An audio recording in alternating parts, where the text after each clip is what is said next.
안녕하십니까, 레필입니다. 9월 30일이고요. 네, 여러분들이 최근에 굉장히 좀 궁금해 하시지 않을까라는 그런 생각으로 저도 이제 좀 생각을 정리하고 이번 시황에 대해서 좀 정리를 하기 위해서 또 이렇게 영상을 찍도록 하겠습니다. 자, 먼저 국내 증시 코스피 차트만 간단하게 보도록 하겠습니다. 월봉만 볼 거고요. 자, 제가 이제 매일매일 영상 앞부분에 시황 정리를 좀 해드리고 있습니다. 그래서 그 시황에 대해서 뭐 보시는 분들도 있을 거고 바로 이제 넘기는 분들도 있을 텐데 이런 식으로 이제 시황만 정리하는 영상을 또 한번 찍어야겠죠. 그래서 그렇게 해야 될 것 같고요. 이거는 이제 뭐 제가 기존에 올리던 그 테마별로 주식 백서라고 해가지고 테마별로 정리를 했던 그 부분에 올리도록 하겠습니다. 자, 그래서 이번 주제는 증시에 그러니까 종목 이외에 주식 투자를 함에 있어서 증시의 분위기를 보는 것도 상당히 중요하다 이런 점입니다. 그래서 이 증시의 분위기가 얼마나 중요하냐면 혹시라도 이번에 주식을 시작하신 분들이 이 영상을 보게 된다면 어느 정도 이제 경각심을 좀 가져야 되는 그런 구간이다라고 생각을 하셔야 되고요. 제가 저번에도 좀 분석을 했었는데 이, 이 상승이죠. 이 상승 중에 지금 제가 투자자 집계를 좀 했었는데요. 이것도 이제 매일 살펴보죠. 근데 자 보세요. 이게 작년부터 해가지고 보게 되면 자 왼쪽 여기가 개인 투자자입니다. 개인 투자자 수급이고요. 이걸로 좀 보게 되면요. 슥슥 올리게 되면 계속 이제 개인 쪽에서만 뭔가 매수를 계속 하고 있죠. 지금 보면 기관 외국인은 빠져나가고 있고요. 그래서 계속 개인만 한 번씩 이렇게 팔긴 하지만 이렇게 합계를 집계를 해봤거든요. 제가 해보니까 거의 이제 올해 작년부터 해가지고 올해까지 개인이 100조 이상을 코스피에 쏟아 부었습니다. 개인 투자자가요. 그래서 이 기관과 외국인 투자자가 사실 주가를 올리거든요. 여러 번 말씀드렸지만 개인 투자자가 주가를 올리기가 사실 쉽지가 않습니다. 그래서 이 응집력 있게 한 번에 물량을 모아다가 이 주가를 막 밀어놓고 밀어내리고 이런 식으로 할 수가 없기 때문에 보통은 기관 투자자, 외국인 투자자에 따라서 좀 이제 주가가 많이 형성이 됩니다. 그래서 그걸 좀 많이 참고를 하는데요. 근데 지금 이제 개인이 상당 부분 많이 들어와 있다라는 거죠. 그래서 기관과 외국인은 계속 올라갈 때마다 차익 실현을 좀 하고 있는 상황인데 개인 투자자는 계속 물량을 받아간다라는 거죠. 증시에 대해서. 그래서 이게 상당히 좀 위험합니다. 이제는. 그래서 기관과 외국인은 이미 현금 확보를 상당히 많이 해둔 상태라면 이젠 주가가 떨어져도 크게 여한이 없을 겁니다. 그래서 속절없이 떨어지는 장이 공매도를 이용해서 나올 수도 있는 상황이고요. 분명히 지금 차트를 보게 되면 어느 정도 사이클이 있죠. 이때도 있었고요. 몇 달 동안 이제 올라가는 상승장이 있고요. 이제 몇 달 동안 갑자기 이제 급락을 하는 그런 장이 있고요. 여기도 올라가는 상승장이 있고 하락세를 타는 하락장이 있습니다. 여기도 마찬가지 상승장이 있고 하락장이 있고요. 상승 하락 상승 하락 이런 식으로 좀 횡보를 하는 구간도 있고요. 그래서 보통은 이제 상승장은 어느 정도 이제 뭐 이런 조그마한 상승장 있죠. 이런 조그마한 상승장들은 사실은 시가총액이 큰 종목들, 뭐 삼성전자라든지 이런 종목들이 좀 어느 정도 치고 나가준다면 충분히 오를 수도 있는 지수입니다. 하지만 이렇게 이제 좀 아주 크게 이런 식으로 좀 크게 올라가주는 장이 온다면 좀 이제 뭐 반도체 테마라든지 어느 정도 뭐 그런 테마들 전체 종목들이 다 이제 올라가게 되는 거죠. 그래서 그때는 이제 테마만 좀 잘 고르면 무슨 종목을 사더라도 다 올라가는 그런 시장이 되는 겁니다. 그래서 거의 뭐 선택만 잘하면 누구나 돈을 벌 수 있는 그런 장이죠. 근데 그런 장에서 이제 갑자기 이제 이런 식으로 대응이 되지 않는 그런 악재가 터지면서 하락이 나오게 된다는 겁니다. 네, 분명히 이제 그래서 한번 올라가면 떨어지는 것이 큰 과정인데요. 이번에는 올라가기만 하고 아직 떨어지질 않았습니다. 그래서 주가라는 것은 조목 조목 보셔도 알겠지만 이런 식으로 파동을 그리면서 올라가는 것이 정석인데요. 이번에는 한 번 더 거의 쉬지 않고 요때 쉬긴 했습니다만 거의 쉬지 않고 올랐기 때문에 거기에 대한 하락폭도 굉장히 클 수가 있다. 뭐 그렇게 말씀을 드리겠습니다. 자, 그 배경을 가지고 이제 설명을 드리겠습니다. 자, 최근에 계속해서 들려오는 소식들이 있죠. 헝다 소식과 그 다음에 미국 셧다운 소식 좀 보도록 하겠습니다. 자, 자금난 중국 헝다 달러 채권 이자 또 못 냈다 라고 얘기가 나왔고요. 지금 중국 쪽에서는 계속해서 이 중국 헝다 그룹에 대해서 지금 이슈가 되고 있습니다.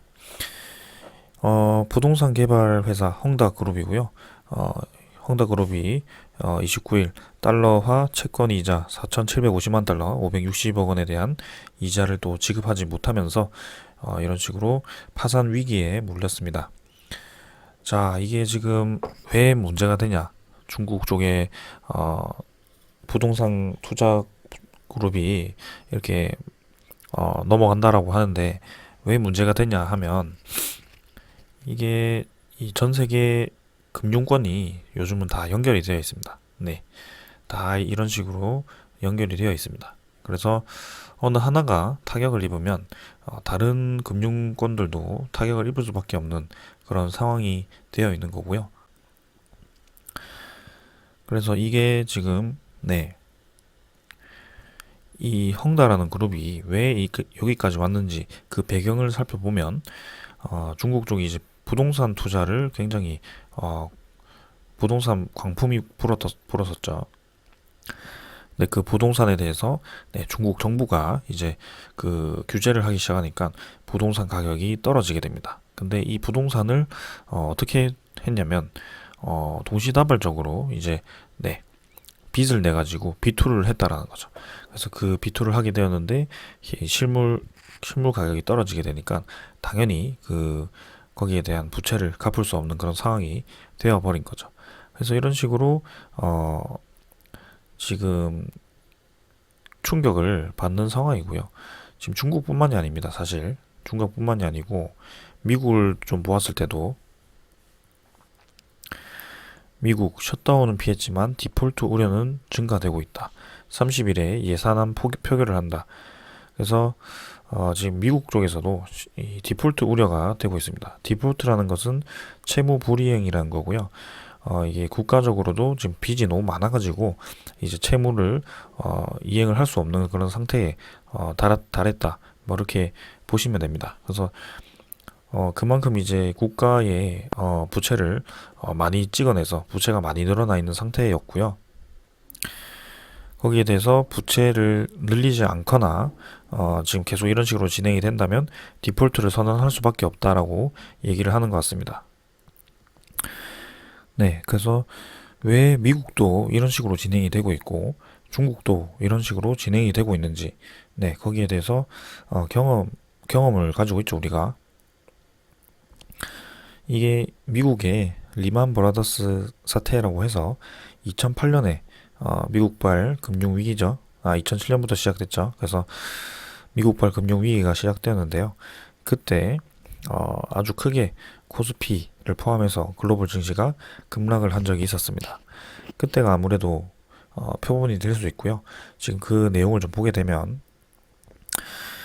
자, 9.11 사태 이후 9.11 사태 이후에 침체된 경기를 부양하기 위해서 초저금리 정책을 펼쳤다.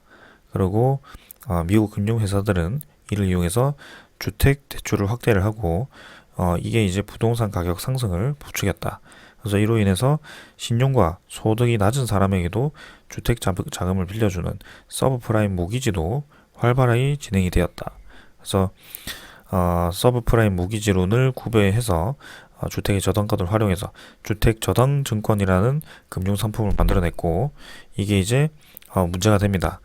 이게 이제 돈을 갚을 수 없는 그런 어, 능력 있는 사람들에게, 능력이 없는 사람들에게 돈을 많이 빌려주게 되고요. 그게 이제 은행에서 감당할 수 있을 것이다 라고 생각을 해서 이렇게 빌려주게 되었을 겁니다. 근데 자, 그러던 중 경기 과열을 우려한 미국 정부가 2006년 6월 기준금리를 5.2%까지 인상하자 신용도가 낮은 대출자는 높은 이자 부담을 감당하지 못하고 파산하여 길거리에 내몰렸다. 그래서 서브프라임 부실 사태로 인해서 리만 브라더스를 포함해서 다른 전 세계 금융회사들이 이렇게 리만 브라더스 금융 위기를 맞은 사태입니다.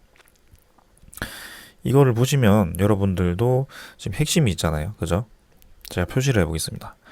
첫 번째, 1번 9.12 사태입니다. 이거는 9.12 사태지만 9.12 사태라고 딱 특정하지 않고 위기라고 보시면 됩니다. 위기. 어떤 전 글로벌적인 위기. 지금 이제 코로나19가 있죠. 코로나19로 인해서 침체된 경기를 부양하기 위해서 초저금리 정책을 펼쳤고요. 거기에 따라서 돈이 어마어마하게 풀렸습니다. 그래서 거기에 돈이 어마어마하게 풀리니까 당연히 이제 유동성 장세로 주식과 그 부동산이라든지 그런 게 엄청나게 올라가게 되는 거죠. 그래서 주택 대출을 포함해서 계속 이제 돈을 퍼주니까 부동산 가격이 올라가게 되고요. 거기에 따라서 대출을 계속 해주고 소득이 낮은 사람들에게도 대출을 해주는 우리나라 같은 경우는 주담대 이런 거 있죠. 그래서 그렇게 해가지고 지금 대출을 엄청나게 해준 상태에서 이제 그걸 부동산 가격이 떨어졌을 때가 문제가 되는 겁니다.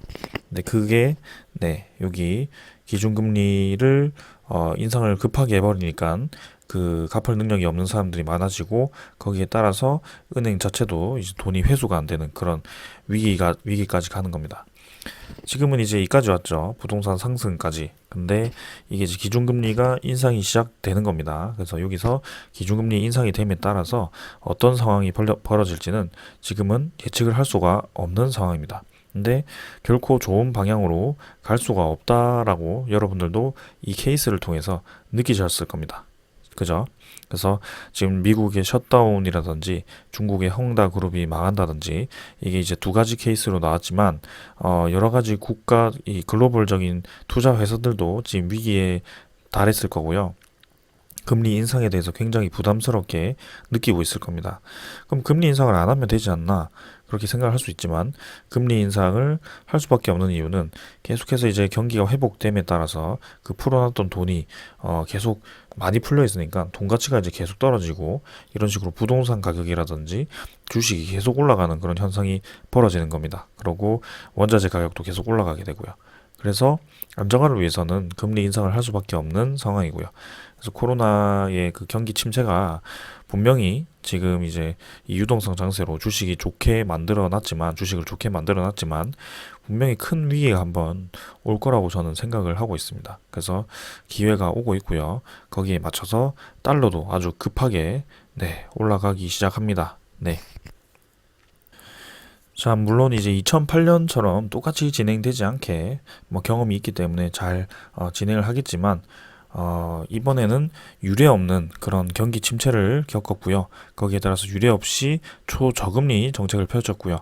거기에 따라서 유례 없는 부동산 가격 상승이 나왔습니다. 주식 상승도 나왔고요.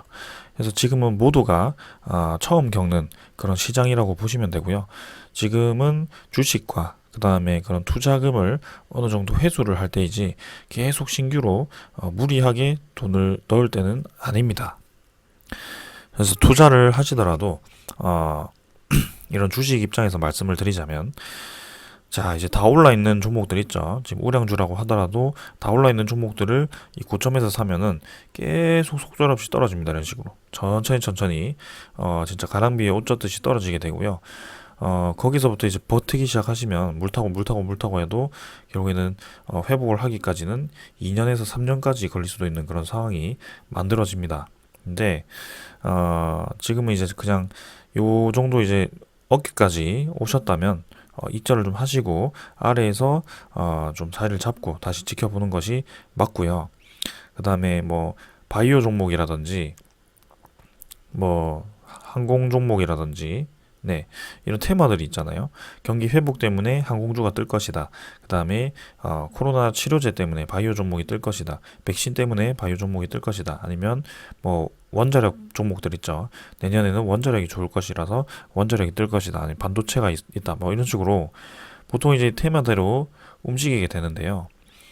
근데 이제 이게 증시가 내려가기 시작하면은 이 전체가 다 떨어지게 됩니다. 이게 비전이 있든 말든 간에 이 유동성 장세로 인해서 형성됐던 그 가격 자체가 전부 다 이제 부정이 되어 버리는 거죠. 그래서 이 장이 굉장히 중요하다라는 거고요. 분명히 이제 이 중에도 올라가는 종목이 있습니다. 어떤 강력한 이슈에 의해서 올라가는 종목들이 있을 거고요. 그런 종목들은 좀 방망이를 짧게 잡으시고 짧게 먹고 짧게 나온다라고 생각하시고 네 그렇게 생각을 하셔야 됩니다. 그래서 특히 이제 이렇게 리스크가 큰 바이오 종목은 조금 짧게 대응을 하시는 것도 괜찮습니다. 네. 그래서 요즘 같은 장은 굉장히 변동성도 크고요. 어떤 이슈에 의해서 많이 움직이기 때문에 거기에 대해서 주의를 하셔야 된다라는 겁니다. 그래서 이런 반도체 종목들도 지금 크게 하락을 했는데 반도체도 지금 잡을 때는 아닌 것 같고요. 제가 이제 원자력 테마 관련해서 리뷰를 계속 하고 있습니다. 내년에도 좋기 때문에. 근데 여기도 한 가지 좀 걸리는 점은 이 증시가 전체 떨어졌을 때가 무서운 점이고요. 그래서 지금 코스피를 제가 매일매일 한 5분에서 6분 정도 면밀히 분석을 해드리려고 하고 있습니다. 그게 이 이유고요. 지금 이제 우리는 이 상승 구입이 아니고요. 하락 구입에 들어갔습니다, 이제는. 그래서 아무리 상승장에서 돈을 벌었다고 하시더라도 그게 운이 좋게 벌었다면은 하락장에서는 잃을 수밖에 없습니다. 네. 뭐 버티면 오른다. 이게 하락장에서는 통하지가 않습니다. 그래서 그런 거 이제 손절선을 잘 정하시고 손절도 한 번씩 해보셔야 되고요. 돈도 좀 잃어봤다가 돈도 벌었다가 이런 식으로 해봐야 됩니다. 그래서 그런 경험치를 쌓아서 본인이 이제 기준을 만들어 가야지 이게 계속 뭔가 네, 이 똑같은 흐름대로 주식시장이 가진 않습니다. 그래서 이것들을 이제 좀 설명드리기 위해서 여러분들께 말씀을 드린 거고요. 분명히 이제 경제라는 것은 실물 경제만 있을 수가 없습니다. 왜냐, 경제가 성장하기 위해서는 어떤 이제 추가적인 뭐 그 담보라든지 그런 신용이 있어야 됩니다. 네, 내가 내일 만들어 줄게. 내가 뭐 한 달 뒤에 만들 수 있는데 지금 그걸로 돌려주세요. 이런 식으로 이제 거래가 성사가 되기 때문에 그러면서 이제 경제가 성장이 되는 거거든요. 네, 그래서 이 경제가 성장한다는 것은 어떻게든지 버블이 생길 수밖에 없습니다. 그 버블이 얼만큼 많이 생기느냐가 문제가 되는 거죠. 그래서 적절한 시기에 그 버블을 터트려 줘야지 네, 이렇게 경기가 리만 브라더스처럼 가지 않고 회복이 되는데요.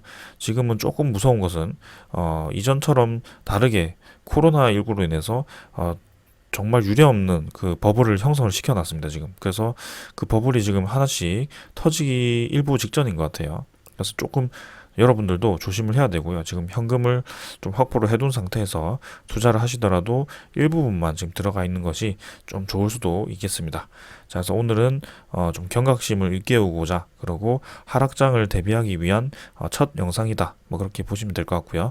증시가 계속 올라갔으면 좋겠지만 이제는 좀 그러기에는 무리가 있을 것 같습니다. 자, 그래서 오늘 요 정도로 하고 마치고요. 다음 또 영상에는 또 좋은 주제를 들고 와서 여러분들께 소개를 해드리도록 하겠습니다. 감사합니다.